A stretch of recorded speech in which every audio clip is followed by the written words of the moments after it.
It is the brand new 2023 Honda HR-V. A massive update. It used to It's be on the huge, Fit actually. platform. This is now on the Civic CR-V platform, so it's gotten significantly bigger already. Yes, it is the global modular architecture, and it shares the best of the CR-V and the best of the Civic.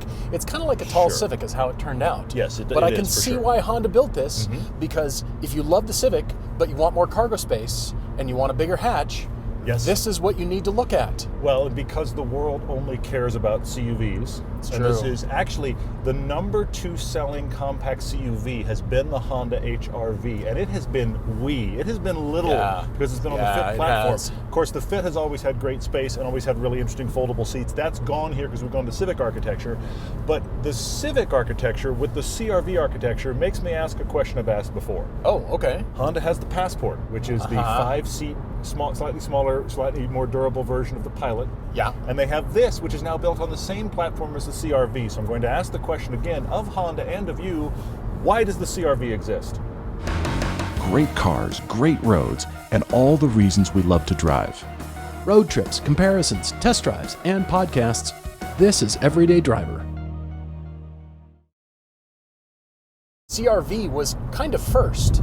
That's now associated in buyers' minds as the SUV to get. Then when they go to the dealership and find other options, they go, oh, maybe we'll spend more, maybe we need more space, maybe we'll do something different. But the CR-V still needs to exist to bring buyers in. It's the legacy brand for sure, but I do think it's interesting because this is slightly smaller than the CR-V, but not by much. And then the Passport is slightly larger than the CR-V, but not by much. There's a lot of overlap there, but CUVs are what sells, and I really think that Honda's done a great job of remaking this kind of like they did with the Civic, and now it feels mid-size, even though it's not. It's a lot bigger. The wheelbase is 1.7 inches longer. The track width is about 2.5 inches wider. The biggest thing is, though, it doesn't look and feel cheap. I agree. It feels inexpensive. Yes. Which is a big difference because inexpensive implies value for money. Yes. Whereas I think Honda has done a lot to this car to make it feel a little bit more expensive. The interior is a great example. Yes. The overall design of the car is safe. It's inoffensive. Yes. It's bland. There's really no feature that says aggression on this car. Nope. But that's okay. It's sporty enough for most buyers, and that's just it. This is a bread and butter model for Honda. Most buyers looking to get this, I don't know that they're really going to care that it doesn't have a lot of power or drives very sporty. Sure. They don't want to spend a lot of money. You need good space, and it needs to first check all your boxes for what you need in your life before you get to all the fun add-ons. Okay, that's fair. Well, the price is very interesting on this because these start in front-wheel drive base form in the mid-20s. And we are in the standard press car issue version, which means top model, all the everything, and it is just breaking $30,000. Yeah. And in the current car 31 or market, it's something, like $30,590. Yeah. And what's crazy is, in the current car market, that is a lot of vehicle for the money. Yeah, it really is. Nordic Forest, green, blue.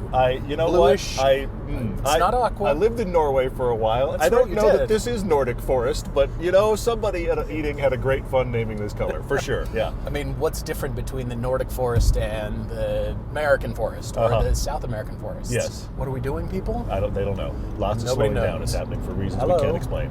Okay, well, that gives us an opportunity to talk about the power. This is a 4-cylinder engine without a turbo, 158 horsepower, and it doesn't sound like a lot. It is 138 pound-feet of torque. Neither of those numbers are anything close to good. In fact, this is the first 2-liter non-turbo we've driven in a while. Yeah. It feels like my phone has more horsepower than It this probably does. actually. Yeah. But this is geared with the CVT. It's geared in such a way that if you keep your foot in it away from the light, it's kind of zippy. It keeps up with, if there's a pickup truck, like there was next to me, the pickup truck gets into it, and pickup trucks are quick. They're quick. These days they are. A lot for of sure. power. Yeah, big diesels for sure. I'm kind of keeping up with it. If somebody isn't paying attention, you'll be first. If they looked at their phone for 3 seconds at the light, you got away. They did. You kind of got away. And it's geared in such a way, the belt is tightened in such a way I don't know. that you can get away. and it doesn't feel like it has as little power as it does. I think you're being kind of generous for you. I'm being generous. You as a person who really likes power, I think you're being quite generous, because I would define it as enough for most situations. But you are, if you find That's yourself, also generous. If you find yourself in a situation where you really need power, like you're trying to get away from something, or you're a person who's used to power, this is going to disappoint. If it had a turbo, I would love that. I agree. On the other I hand, agree. Honda's keeping the price down. Yes, that and is most big. buyers aren't going to want to stick their foot in it like you and I do. That's true. So Yeah, that is a factor for okay. sure. I do think if you're a person who you're not concerned about power, but just every now and then with navigating traffic and that kind of stuff, if it's not a concern for you, but you're going to have a moment every now and then where you just are like, come on, you're going to want a little bit more than this has got to give. Yeah, I mean, just the tiniest of turbos. How much do turbos cost? That 30 grand could easily be 32 and we could have a little turbo. That would change the dynamics. I mean, It maybe would, the yes. sport version would have a turbo. You can get the sport version, but it's below the EXL, which this is. And weirdly, the sport version shows its tailpipe. The EXL, like this, has no tailpipe. We're prepping for the all-electric future. Guess we when are. we all drive pods. All right, okay, you get to my try turn. this.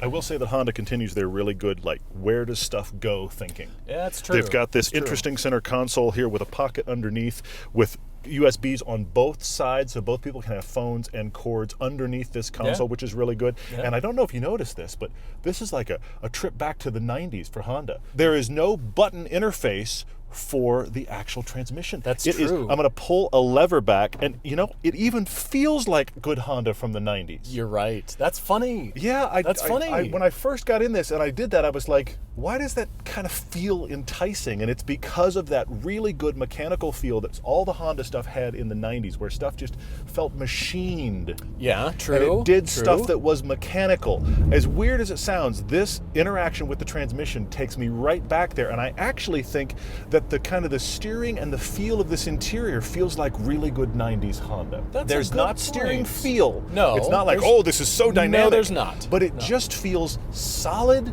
and well-made and mechanical in a way that so many modern things do not. They just feel like, okay, this got pushed out of a 3D printer and nobody cared.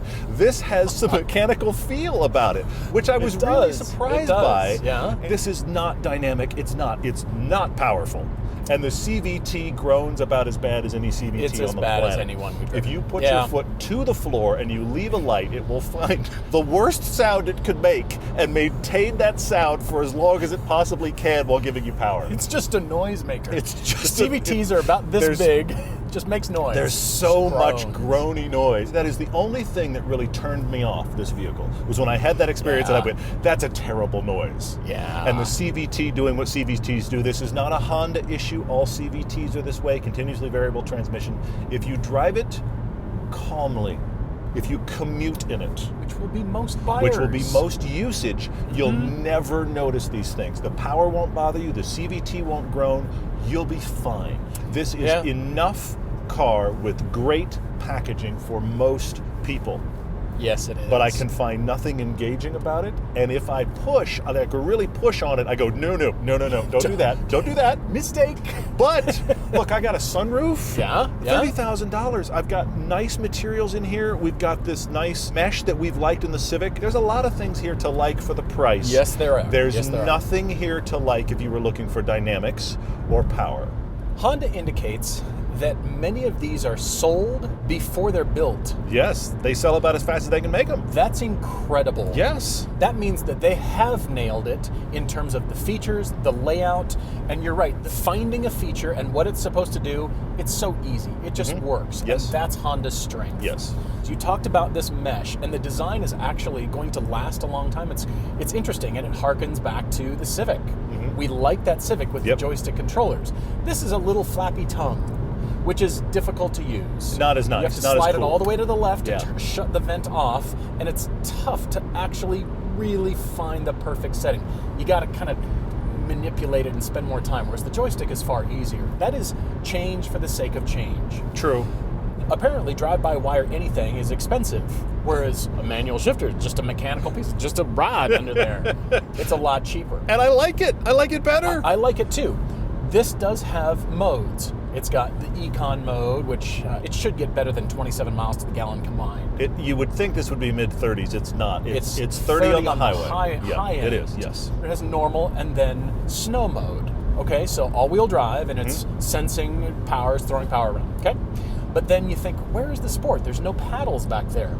It's down here on the lever. Yep. And all it does is just make the CVT hang on to the ratio. That's all it does. Yeah. It's. I can go look. I'm going to go to sport mode. Fine. There it was. Yeah. I was in sport mode when I took off beside the truck, and he was sort of like, what's this dinky little thing doing over here? That's the appropriate response. And I was sort of like, I'm keeping up. Like, no. Look at me. Pay attention. Don't cut me off, please.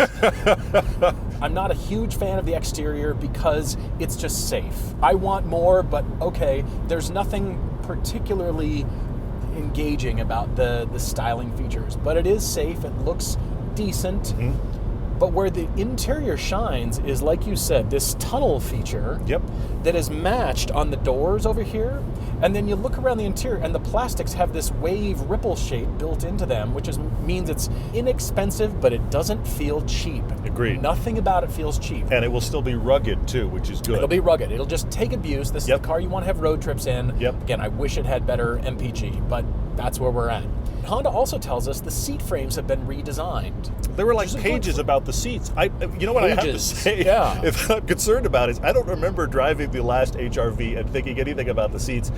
These seats aren't great, and they've talked about how much improved they are from the last HRV, which makes me frightened about the last one. Like, what happened? I mean, the backs are good, but the base is not good enough. The base is not good in the two front seats. There's a flat panel that depends on your rear end. Let's put it that way. Yes, it will. It's not comfortable. I don't like it. It's too hard.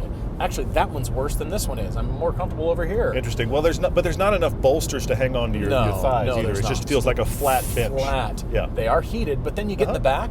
There's plenty of room. Did you sit in the back seat? There's a lot of room back there. It was great. Yes. It was shocking. It's because that new Civic platform that's got tons of space too. It's the same thing. It was excellent. This is mid-size in usability or better. I can't believe how much space is in here.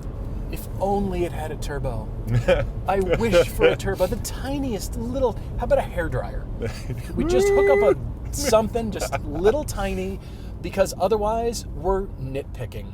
Little things like where are the joysticks and the seat bottom isn't the greatest. Beyond that, this is a home run for Honda. I can see why they sell like crazy. Yeah, there's a lot of vehicle for the money here, and it's not a segment that you and I are all that interested in, but it's a segment that sells well. Yes. I think they have taken that aging HRV, which actually seemed small. There's one we see regularly around here. It seems really little. It was really little. And this does like seem that way. This has got that same revolutionary space of the new Civic. It's just done well. It's not done exciting.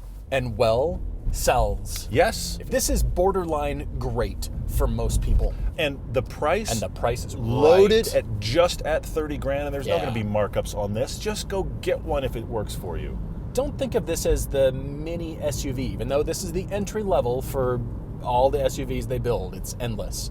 Don't think of it as that. Just think of it as a Civic Plus. Civic more. Civic loaded. Civic just more space. The Civic XL. Civic after a big meal. There it is.